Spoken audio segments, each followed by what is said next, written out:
Chairman, I'm going to surprise everyone, first of all, by not asking a question on Cora right now.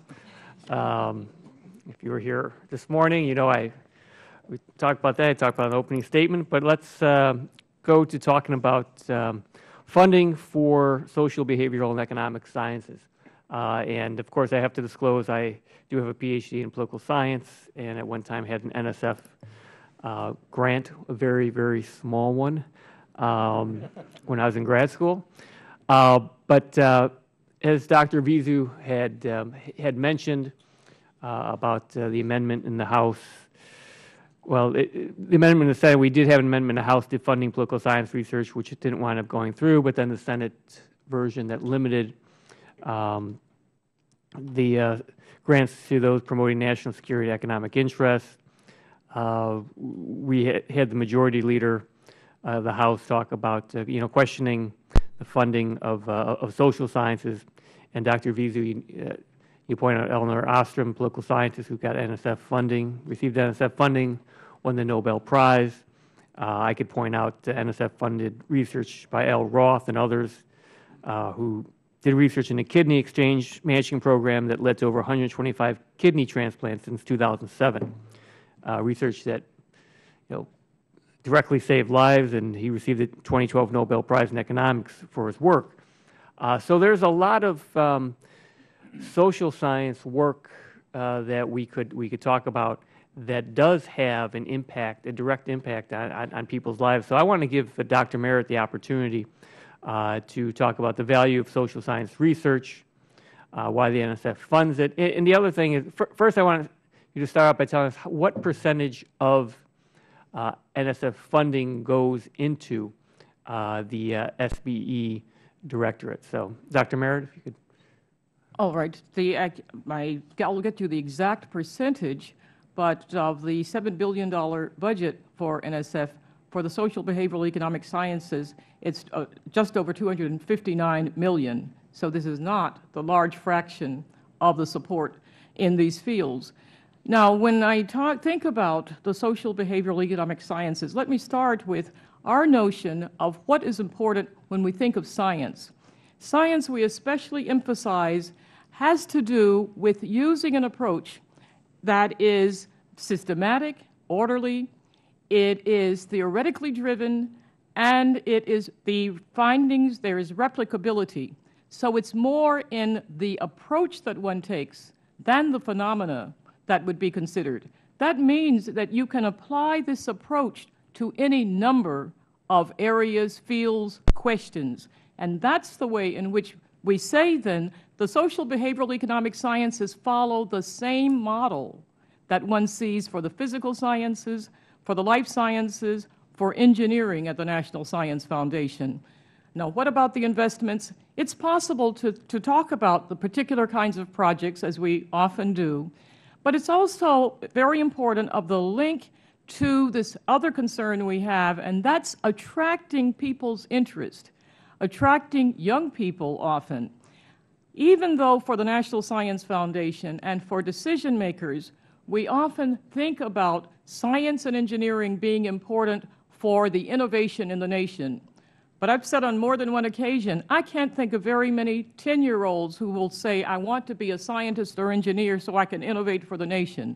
No, it's more about the attractiveness of the kinds of things they have a chance to explore.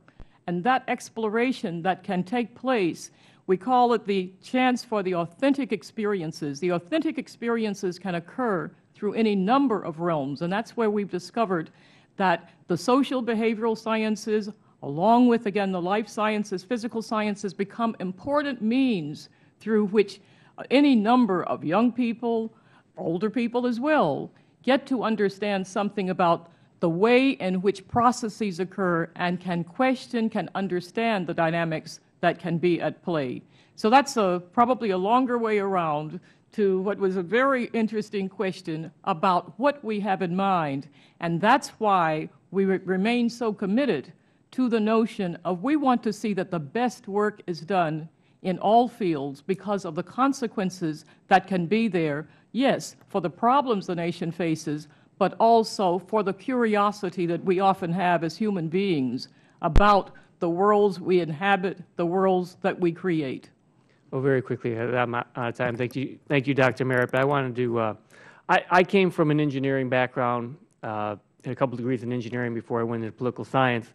But I understand that there are issues. We were just talking about, we had two bills on the floor yesterday. One was Cybersecurity Enhancement Act that I did with Mr. McCall. And one of the important things to look at is, yes, we think about this as a technological issue, but one of the biggest issues in cybersecurity is internet hygiene, computer hygiene. That is what people are doing, the mistakes people make, that humans are the weakest link in there, and that's getting into the social sciences and trying to figure out how we shore up security when it comes to human beings, which could unravel the whole whatever we do on the technological side. So that I'll yield back. Thank you, Mr. Chairman. I want to go back to what Chairman Smith was discussing. I just wanted to, maybe it's because I was the author of the NSF reauthorization bill last time, but I just wanted to bring up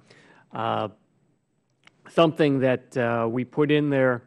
It's Section 526 of the final bill of America Competes reauthorization, the broader impacts review criterion. And let me just read this here so everyone is aware of this, and we have this on the record. If you look there, under goals, the foundation shall apply a broader impacts review criterion to achieve the following goals. So these are for anyone who is submitting a proposal is supposed to discuss how it meets one or more of these criterion. 1, increase economic competitiveness of the United States. 2, development of globally competitive STEM workforce. 3, increase participation of women and underrepresented minorities in STEM. 4, increase partnerships between academia and industry. 5, improved pre-K through 12 STEM education and teacher development. 6, improved undergraduate STEM education. 7, increased public scientific literacy.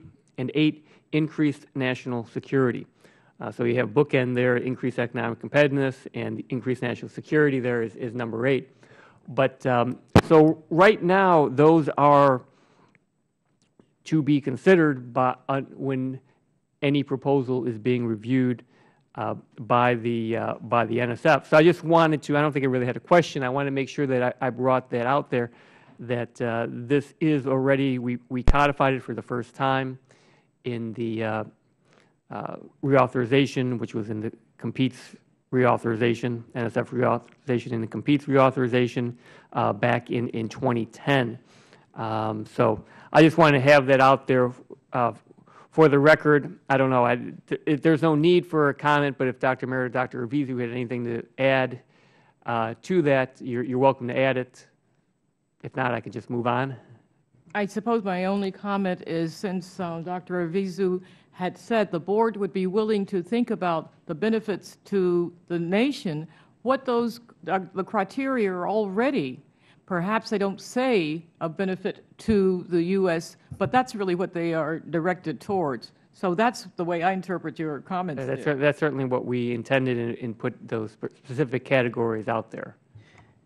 Yeah, and I just want to clarify, and thank you for reading the sub-bullets on each of those 2 criteria. I think those are both found, at least in the reviews that we've had to date, been sufficiently robust that we couldn't figure out how to improve on them. Certainly willing to listen to suggestions about how to improve them, but the last review went through this process and looked at it and said that really achieves the results that we were trying to accomplish. Still, I'm open to the idea that there would be opportunities to improve on that, but again, it's a subject of debate and discussion. The board is made up of 25 members. Each of them have a different perspective on how we do approach scientific and intellectual merit, and I think to a large degree, the value that the board brings is the diversity of opinion. And when they come together and they codify this, and that kind of is the latest position that we take. Certainly, continuous improvement requires that we go back and revisit those on occasion. And I certainly won't claim that I am perfect, and we were perfect in putting this together. in 2010, but certainly I think we certainly gave a lot of consideration to this, and if there are suggestions on how this can be improved, I think we should all be open to that. I think with that, I will yield back.